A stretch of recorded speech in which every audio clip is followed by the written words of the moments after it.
Hello student, आप सभी का आज के क्लास में वेलकम है। मैं हूं पंकज कुमार पांडे और आप हैं class 10 English with Pankaj sir में। आज के इस क्लास में chapter number 6 first flight book जो है ना, फर्स्ट फ्लाइट बुक का चैप्टर नंबर 6 मिजबिल दी ओटर, इसको करने वाले हैं। इसके जो नरेटर हैं वो हैं गैविन मैक्सवेल। ठीक है, गैविन मैक्सवेल। चैप्टर क्या है? मिजबिल दी ओटर। ओटर क्या है? तो ओटर, ये इसको उदबिलाव कहते हैं। उदबिलाव, उदबिलाव क्या है ना, एक पानी में रहने वाला जीव है, पानी में रहने वाला जीव। और ये खास करके नदी, झील या समुद्र के किनारे में पाया जाता है। और ओटर जो होते हैं, यानी कि जो उदबिलाव होते हैं, ये तैरने सकते हैं, है ना। पानी में इनको तैरना आता है। और ये जो है मछली वगैरह खाते हैं। इनका शरीर लंबा होता है और ये इनका जो है ना, काफ़ी शरीर इनका बड़ा मुलायम गद्देदार जैसा होता है। तो हम लोग देखेंगे कि क्या है इस कहानी में, है ना। तो आज हम लोग चैप्टर 6 मिजबिल दी ओटर को करने वाले हैं। इसके नरेटर हैं गैविन मैक्सवेल। तो स्टार्ट करने से पहले यहाँ पर दिया गया बिफोर यू रीड। तो Gavin Maxwell lives in a cottage in Camusfearna in the West Highland in Scotland. Simple सी बात आपको ये समझना है कि गैविन मैक्सवेल जो है वो केमोसफेरना एक जगह है जो कि स्कॉटलैंड की वेस्ट हाईलैंड में है। और यहाँ पर वो एक कॉटेज में रहते हैं, झोपड़ी जैसा घर में। When his dog Johnny died, इनका एक पेट था, कुत्ता, डॉग, तो जिनका नाम था जॉनी। तो जब जॉनी डाई होता है, मर जाता है, तो Maxwell was too sad to think of keeping a dog again.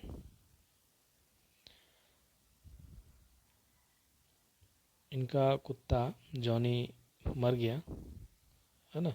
जब मर जाता है तो मैक्सवेल इतना उदास था कि वो जो है दोबारा से कुत्ता रखने का सोच रहा था, यानी कि फिर से डॉग वो रखने सोच रहा था। बट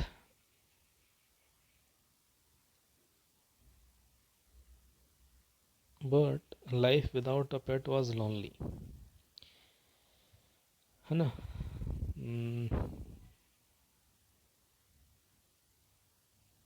लेकिन लाइफ जो है बिना पेट के वो बड़ा लोनली, मतलब अकेला अकेलापन जैसा महसूस होता है। तो वही कह रहा है कि read what happened then in Maxwell's onward. तो गैविन मैक्सवेल जो है नरेटर इस चैप्टर के,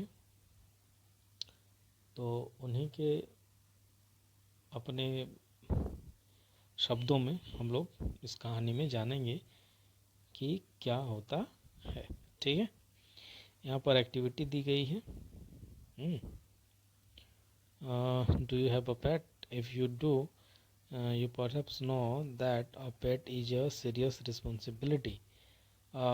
Read in the box below what the SPCA का मतलब हो गया the society for the prevention of cruelty to animals, है ना।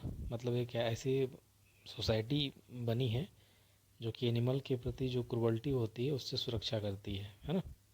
Has to say about how to care for a pet. तो वो SPCA, है ना, ये बताती है कि कैसे आप अगर आप पेट रखे हैं तो उनका किस तरह से आपको ख्याल रखना है। तो एक्टिविटी है ये, आप कर ही लीजिएगा, ठीक है।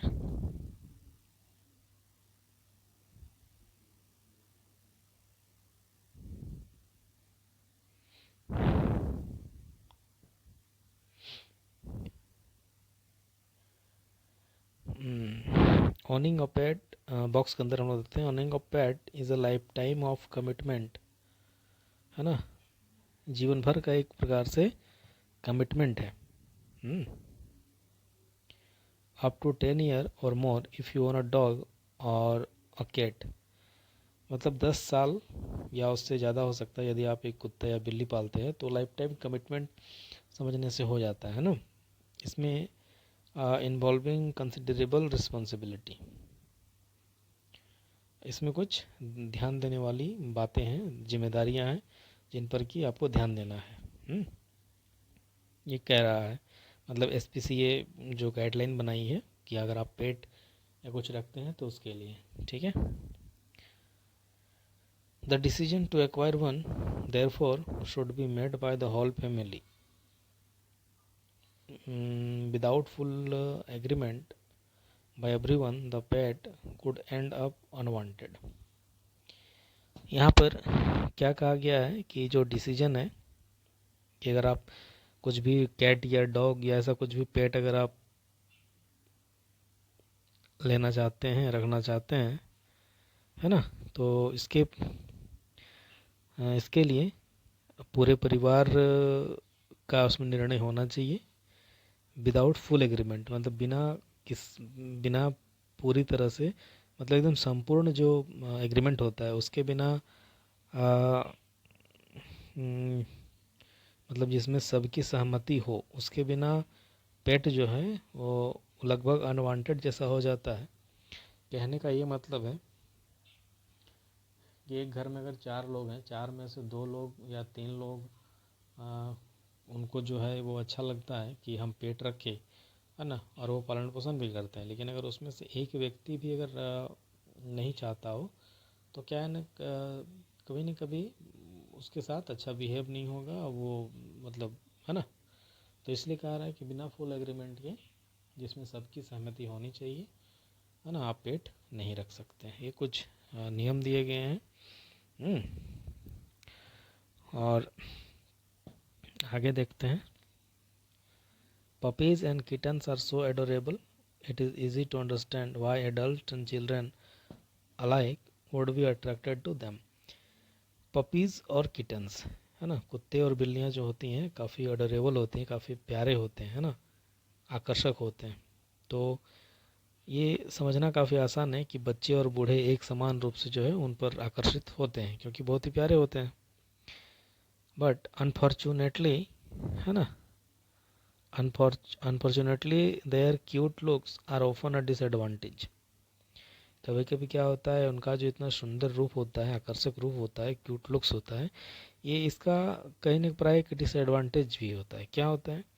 Because people purchase them without consideration, है ना, मतलब बिना विचार किए आप वो तो ले आते हैं, परचेज कर लेते हैं, है ना, और बिना नॉलेज के, बिना विचार किए और बिना ध्यान दिए ले तो आते हैं।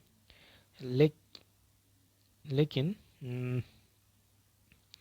How to take proper care of them, मतलब बिना देखो क्या है कि बहुत ही प्यारे लगते हैं पपीज़ एंड किटन्स, तो लोग क्या करते हैं कि बिना विचार किए ले आते हैं और उनको ये जानकारी भी नहीं होती है कि इनका प्रॉपर केयर कैसे किया जाए।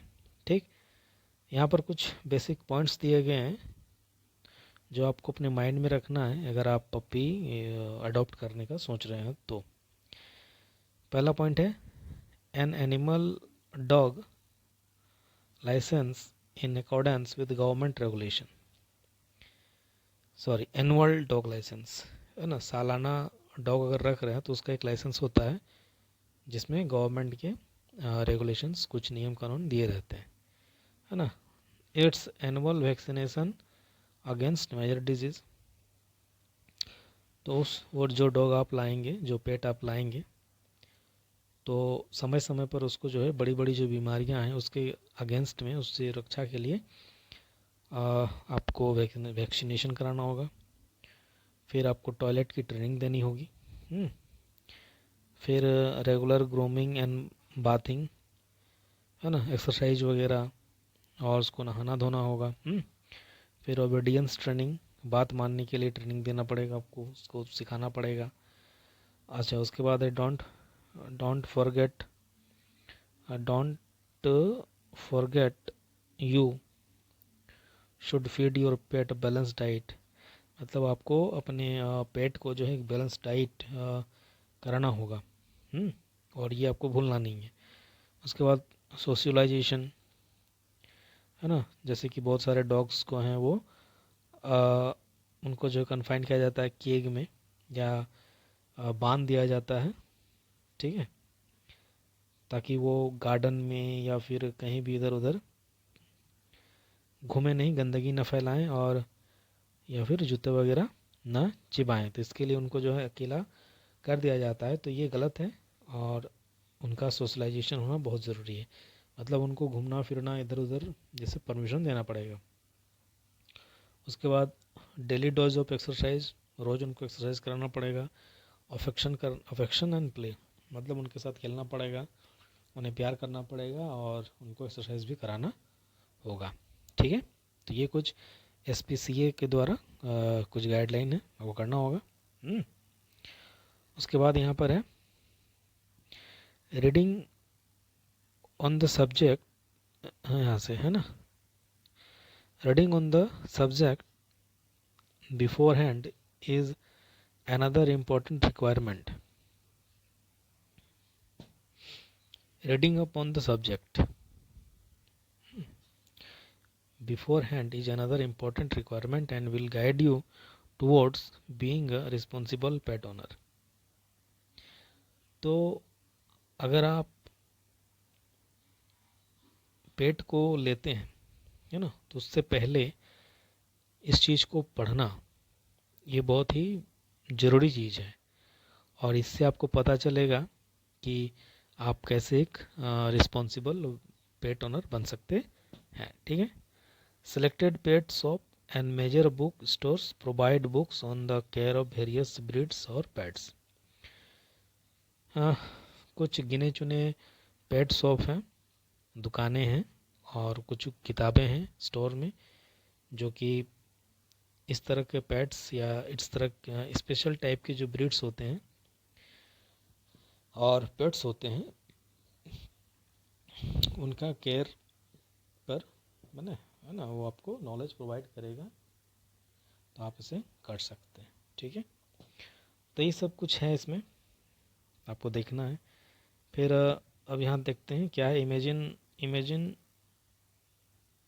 Someone has gifted you pet, है ना, आप इमेजिन करो कि आपको किसी ने पेट दिया है ना। With your partner help make a list of the things you need to know about the pet in order to take good care of it. कह रहा है कि इमेजिन कीजिए कि आपको किसी ने एक पेट गिफ्ट किया है, और अपने पार्टनर के हेल्प से आपको कुछ ऐसे लिस्ट बनाने हैं, है ना, जो कि आप उस पेट का अच्छे से ध्यान रख पाएंगे। एक आपके लिए कर दिया गया है, क्या है कि खाना जो वो खाता हो, क्या खाना खाता है। मतलब अगर आप डॉग लाए हैं तो डॉग, उस स्पेशल डॉग के बारे आपको बेसिकली जानना है, और जान करके आपको लिखना है। ठीक है, ये आपको खुद से करना है। उसके बाद otters are found in large number in the marshes क्या होता है, वेट एरिया होता है नियर लेक, रिवर और सीज, है ना। तो ओटर कहाँ पाए जाते हैं, मर्सेस में पाए जाते हैं, यानी कि झील, नदी या समुद्र के किनारे जो एक गीला भाग होता है ना, वेट एरिया, दलदल वाला एरिया, वहाँ पर ओटर्स पाए जाते हैं। ठीक है, नियर बसरा बसरा क्या है, एक टाउन है इराक में, ज़्यादातर इराक में पाया जाता है। तो ये आपको याद रखना, ऑटर्स कहाँ पाए जाते हैं। तो ऑटर्स जो हैं वो ज़्यादा संख्या में पाए जाते हैं मॉरिशस में, है ना। मॉरिशस क्या होता है, एक ऐसा एरिया होता है, कैसा एरिया, वेट एरिया होता है ना। वेट एरिया होता है near lake, river and seas, ठीक है। नियर बसरा एक टाउन है इराक में, वहाँ पर ये ऑटर्स ज़्यादा मात्रा में पाए जाते हैं। Imagine you wanted to bring an otter from Iran to London. कह रहा है कि इमेजिन करें, इमेजिन कीजिए आप कि आपको जो है एक ऑटर आप इराक से लंदन ला रहे हैं पेट के रूप में, है ना। यानी कि इराक में पाया जाता है, आप इराक से खरीद करके आप उसको लंदन ला रहे हैं। तो what special arrangement would you need to make your pet otter. तो कहता है तो उस ऑटर को आप अपना पेट बनाने के लिए, पालतू बनाने के लिए आपको क्या स्पेशल अरेंजमेंट करने का ज़रूरत है, ठीक है। You would need to find a place, you would need to find a place with lots of water, है ना। आप निश्चित रूप से आप क्या चाहेंगे, चूँकि वाटर वेट एरिया में पाया जाता है, समुद्र या झील या ऐसे भागों में, उसके किनारे वाले भागों में, तो आपको सबसे पहले क्या ज़रूरत होगा कि आप सबसे पहले एक ऐसा जगह खोजेंगे जहाँ पर बहुत सारा पानी हो, ठीक है। एग्जाम्पल के लिए तो ये तो पहला था कि आपको सबसे पहले उसका पानी बहुत सारा पानी चाहिए। उसके बाद आप क्या करेंगे, what other point should you think about, दूसरे पॉइंट आप क्या सोचोगे। तो यहाँ पर the information about Iraq and London given below में हेल्प यू। तो इराक और ईरान के बारे में, इराक और लंदन के बारे में यहाँ पर कुछ जानकारी दी गई है, ठीक है। इससे आपको वो लिस्ट बनाने में हेल्प होगा, ठीक है। तो Iraq has mostly broad plain and marshes along the Iranian border in the south. Iraq का अधिकतर भाग में क्या है कि बहुत बड़े बड़े, है ना, विस्तार रूप से प्लेन है, समतल भूमि है, और मार्शेस भी हैं, है ना, जो कि साउथ में ईरानियन बॉर्डर्स तक सटा हुआ है। और यहाँ पर लार्ज फ्लोडेड एरिया भी है ना, बाढ़ से बना हुआ एरिया है। A large part of Iraq land area is desert, so it has cool winter and dry hot and cloudless summers. Iraq का एक बड़ा सा भाग में क्या है कि मरुस्थल है ना।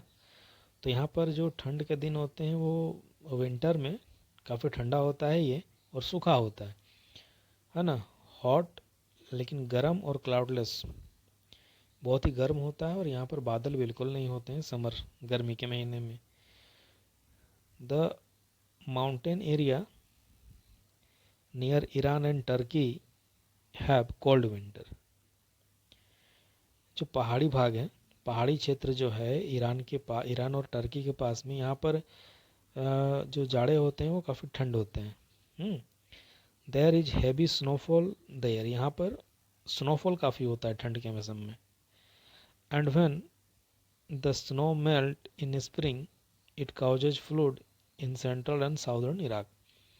और वो स्प्रिंग के महीने में, जो कि जनरली फरवरी मार्च, हमारे यहाँ तो ऐसे ही होता है, जब ये पिघलता है तो इसके कारण सेंट्रल और साउथर्न, है ना, दक्षिणी भाग और सेंट्रल भाग में इराक का क्या होता है ना, बाढ़ आ जाती है, फ्लूड हो जाता है, ठीक है। वहीं पर लंदन की बात हम करें तो लंदन एक लार्ज पॉपुलेशन है और बहुत ही बिजी सिटी है ना। Large population and is a very busy city. London जो है यहाँ की जनसंख्या बहुत ज़्यादा है, और जो है ये बहुत ही बिजी सिटी है। In addition to multi storied building, however it has many open spaces और पार्क। यहाँ पर मल्टी स्टोरेड बिल्डिंग, मैंने बिल्डिंग्स बहुत सारा है, मल्टी स्टोरेड है, फिर भी इसके यहाँ पर बहुत सारे ऐसे खुले जगह हैं और पार्क भी यहाँ पर हैं लंदन में। यहाँ का temperature, it has temperate climate. Temperate climate, इसका मतलब ये हुआ कि ना तो बहुत हॉट है और ना ही बहुत गर्म है, ठीक है, लंदन का temperature. With regular but generally light rainfall और snow throughout the year, मतलब नियमित रूप से या खास करके आप हल्का फुल्का रेनफॉल है ना, या फिर स्नो यहाँ पर पूरे साल भर पड़ता रहता है रेगुलर मात्रा में। यहाँ का जो सबसे गर्म का मौसम है वो है जुलाई, और सबसे कोल्डेस्ट मंथ है जनवरी, ठीक है। और फरवरी जो है वो काफ़ी ड्राई मंथ होता है। स्नो यहाँ पर लंदन में उतना कॉमन नहीं पाया जाता है, ठीक है। तो ये आपका दिया गया है कि अगर आप यहाँ पर जो था कि अगर आउटर को आप इराक से लंदन ले आ रहे हैं तो आपको क्या क्या पॉइंट ध्यान रखना होगा, ठीक है।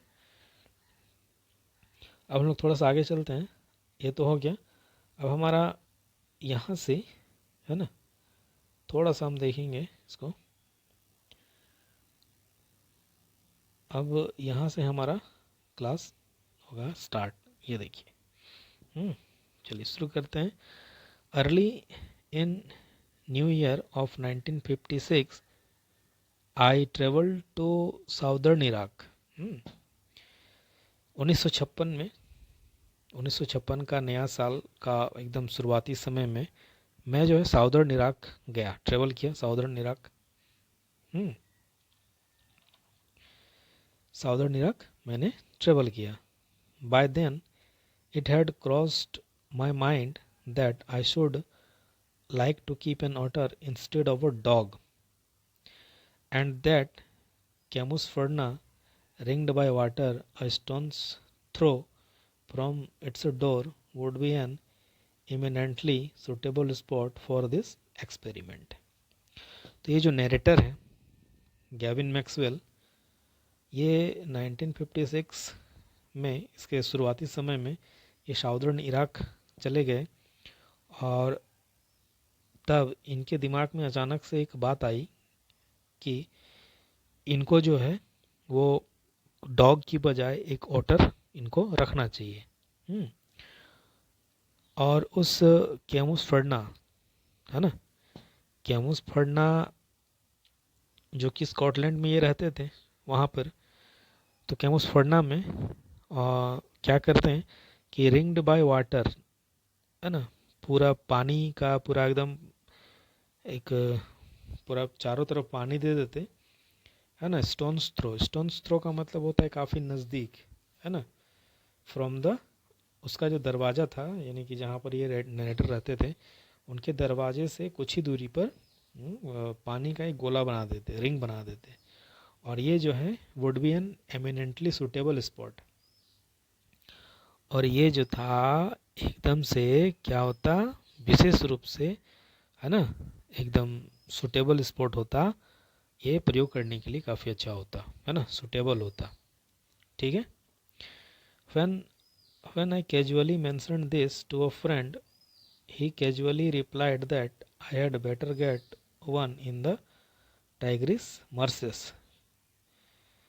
आगे कहते हैं कि when I casually mentioned this to a friend, जब मैंने कैजुअली आमतौर पर सामान्य रूप से है ना, सिंपल तरीके से जब मैंने इसकी चर्चा अपने दोस्त के साथ की, तो मेरे दोस्त ने भी जो है कैजुअली ही रिप्लाई किया कि I had better get one in the Tigris marshes, for there they were as common as mosquito and were often tamed by the Arabs. तो उसने भी कैजुअली रिप्लाई किया कि इससे अच्छा होता कि मैं इस टाइग्रिस मर्सिस में, है ना। एक टाइग्रिस मर्सिस इराक में दलदली क्षेत्र है ना, ठीक है। तो टाइग्रिस मर्सिस इस दलदली क्षेत्र में, इराक के दलदली क्षेत्र में, यहाँ पर जिस तरह से मॉस्क्यूटो है ना, मतलब यहाँ पर मॉस्क्यूटो, यहाँ पर जो है ओटर जो है वो मॉस्क्यूटो की तरह कॉमन है, और प्रायः जो है वो अरब के लोगों के द्वारा उन्हें पाला जाता है, टेम किया जाता है, ठीक है। We were going to Basra to the consulate general to collect an answer, है ना। We are going to Basra to the consulate general. Consulate general क्या कह सकते हैं, किसी भी दूसरे देश में जाते हैं आप तो वहाँ पर जो एम्बेसी होती है ना, दूतावास, उसको कह सकते हैं हम लोग यहाँ पर। तो ये लोग जा रहे थे कॉन्सुलेट जनरल के ऑफिस में, किस लिए, तो collect and answer our mail from Europe. Europe से कुछ, है ना, इनका जो मेल था, है ना, जो यूरोप से आया था, तो उसको प्राप्त करने के लिए और उसका जवाब देने के, प्राप्त करने के लिए ये लोग कॉन्सुलेट जनरल जा रहे थे। कौन, तो गैबिन मैक्सवेल, जो कि नरेटर है इस स्टोरी के, और इनका एक friend. At the consulate general, we found that my friend's mail had arrived, but the mine had not. तो कॉन्सुलेट जनरल के ऑफिस में जब ये जाते हैं तो वहाँ पाते हैं कि इनके जो फ्रेंड है, नरेटर के जो फ्रेंड है, उनका मेल तो पहुँच गया, लेकिन नरेटर का मेल नहीं पहुँचा, ठीक है। आई केबल टू इंग्लैंड, फिर इन्होंने जो है, केबल का यहाँ पर मतलब हो जाएगा कि इन्होंने मैसेज वगैरह भेजा, है ना, फिर से इन्होंने उस पर मैसेज वगैरह भेजा। And when 3 days later nothing had happened, और वहाँ पर जो है 3 दिनों के बाद भी कुछ नहीं हुआ। आई ट्राइड टू टेलीफोन करने का कोशिश किया।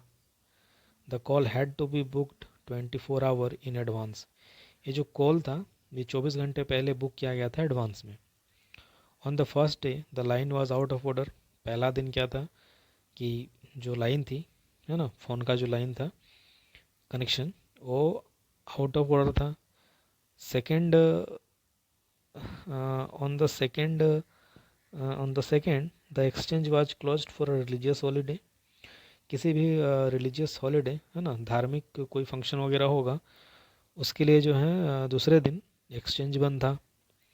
On third day there was another breakdown, है ना, दूसरा भी कोई कारण होगा, ब्रेकडाउन हुआ होगा किसी भी चीज़ का, है ना, बाधा पड़ गया होगा दूसरा दिन, टूट फूट हुआ। माई फ्रेंड लेफ्ट, तो जब ऐसा होने लगा तो मेरा दोस्त चला गया, नरेटर बोलते हैं कि मेरा दोस्त चला गया। And I arrange to meet him in a weeks time, और मैंने किसी तरह से जो है अरेंज किया कि मैं जो है मैंने अरेंज किया कि मैं उससे जो है सप्ताह भर में मिल जाऊंगा। 5 days later my mail arrived, 5 दिन के बाद मेरा मेल पहुंचता है, ठीक है। तब क्या होता है, I carried it to my bedroom to read, ये मेल अपने बेडरूम ले जाते हैं पढ़ने के लिए। And there squatting on the floor, और वहाँ पर स्क्वेटिंग ऑन द फ्लोर, वहाँ पर ज़मीन पर वो एक तरह से बैठ जाते हैं, है ना, या फिर वहाँ पर एक तरह से कह सकते हैं तो पहले से squatting on the floor were 2 Arabs, है ना, पहले से जो है वहाँ पर 2 अरब पहुँच चुके थे। Beside them lay a sheikh that screamed from time to time, पहले से ज़मीन पर बैठे हुए थे 2 अरब के लोग थे, पहले से फैल चुके थे, और उनके साइड में ले अ शेख, एक प्रकार का थैला या बोरा कह सकते हैं, है ना, वो रखा हुआ था। That screamed from time to time, जो कि वहाँ से कुछ न कुछ मचलने का या कुछ न कुछ वहाँ से टाइम टू टाइम में कुछ आवाज़ वगैरह मचलना जैसा या बेचैनी जैसे नज़र आता था। हाँ, they handed me a note from my friend. तो उन दो लोगों ने मुझे जो है एक मेरे दोस्त ने कुछ दिया था शायद, तो वो मुझे एक नोट देते हैं जो कि मेरे दोस्त ने दिया था। उस पर लिखा हुआ था हियर इज़ योर ऑर्डर, यहाँ पर आपका ऑर्डर है। ठीक है, तो ये है। अभी यहाँ तक हम लोग देखते हैं। आज थोड़ा सा इंट्रोडक्शन में टाइम लग गया है ना। तो उनका फ्रेंड जो है देता है, क्या देता है कि वो जो दो अरब के लोग होते हैं वो थैला लेकर आते हैं और उसको दिखाते हुए क्या बोलते हैं कि ये लीजिए आपका ऑर्डर। ठीक है, तो आज हम लोग यहीं तक रखते हैं। अगली क्लास में इसका पार्ट 2 हम लोग करेंगे। ठीक है, और उससे पहले आपको थोड़ा समय बताना चाहूँगा। आपके बुक के साइड में ये जो वर्ड दिए रहते हैं ना, इनको आपको बड़े अच्छे से कर लेना याद। ठीक है, जैसे crossed my mind, crossed my mind आया था हमारा यहाँ पर, है ना। तो कैम इनटू माई माइंड मतलब कि कोई भी थॉट या विचार दिमाग में जब अचानक से आता है ना, तो वो हो गया। और स्टोन्स थ्रो मतलब बहुत ही वेरी शॉर्ट डिस्टेंस, बहुत ही मतलब कम दूरी पर, एकदम समझने से पास में ही। फिर होता है केबल्ड। केबल्ड क्या है, तो sent a message bye telegraph, telegraph के द्वारा मैसेज भेजना, ये केबल्ड कहलाता है। ठीक है, तो हम लोग उसको यहीं तक देखते हैं, यहाँ तक। नेक्स्ट क्लास में हम लोग पार्ट 2 को करेंगे। ठीक है, वीडियो अगर आपको अच्छा लगा हो तो आप इसे लाइक करें, शेयर करें, कमेंट करें, है ना। और चैनल को सब्सक्राइब करके बेल आइकन पक्का से दबा दें। वीडियो को पूरा देखने के लिए आप सभी का बहुत बहुत धन्यवाद। Thank you student.